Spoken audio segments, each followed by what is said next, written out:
Halo anak-anak kelas 6, apa kabar? Moga masih dalam keadaan sehat dan juga tetap semangat dalam belajar. Nah, kalau kemarin kita sudah belajar bagaimana pengaruh dari kondisi geografis ya dapat dimanfaatkan untuk kegiatan ekonomi yang ada di masyarakat ya, dan juga untuk mensejahterakan masyarakat itu sendiri ya dengan memanfaatkan kondisi geografis yang ada, sumber daya alam yang ada. Dan untuk hari ini kita lanjut lagi materi IPS kita. Silakan buka buku kamu halaman 103 dan kita hari ini akan membahas bagaimana pengaruh kondisi geografis ya terhadap kondisi ekonomi antar negara ASEAN. Nah, negara ASEAN yang diambil di sini nanti adalah negara Laos dan juga Kamboja. Nah, negara pertama yang kita bahas yaitu negara Laos ya.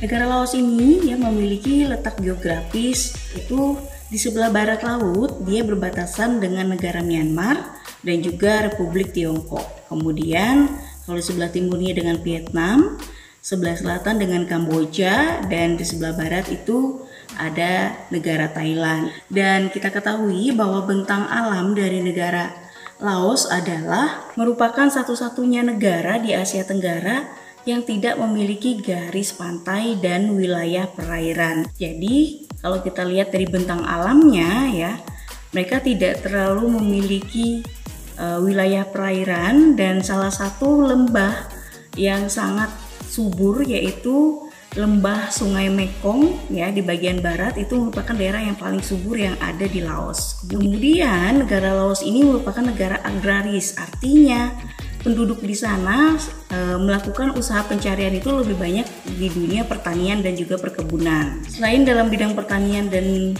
perkebunan, ternyata di Laos juga memiliki hasil utama untuk hasil tambang ya, misalnya seperti timah, kemudian timah, perak, dan juga emas, yaitu untuk negara Laos ya secara kondisi geografis, kemudian bentang alamnya, serta hasil utama dari daerah mereka.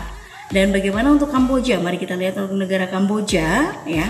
Secara letak geografisnya secara langsung di sebelah barat berbatasan dengan negara Thailand, kemudian sebelah utara dengan negara Laos, dan di sebelah selatan dengan Teluk Thailand, dan juga di sebelah timur adalah Vietnam.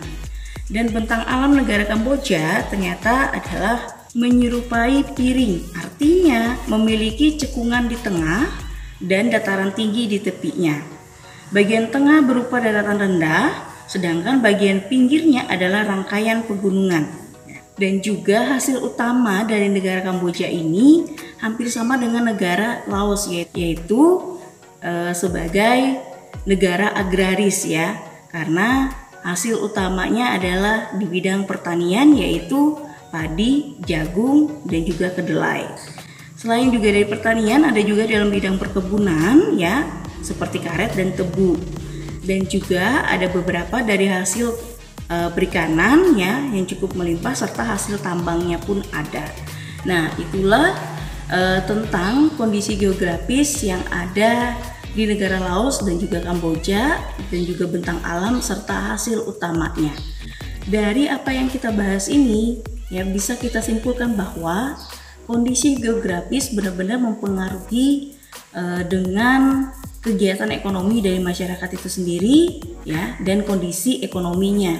Semakin sumber daya alam dari suatu daerah itu semakin baik, maka dari segi ekonomi yang ada di daerah tersebut pun semakin baik pula, dengan memanfaatkan sumber daya alam yang ada dan memanfaatkan kondisi geografis ya dengan bijaksana ya penggunaannya untuk kegiatan ekonomi, dan juga pasti dengan peningkatannya kegiatan ekonomi maka kondisi ekonomi yang ada di daerah tersebut pun akan semakin baik ya.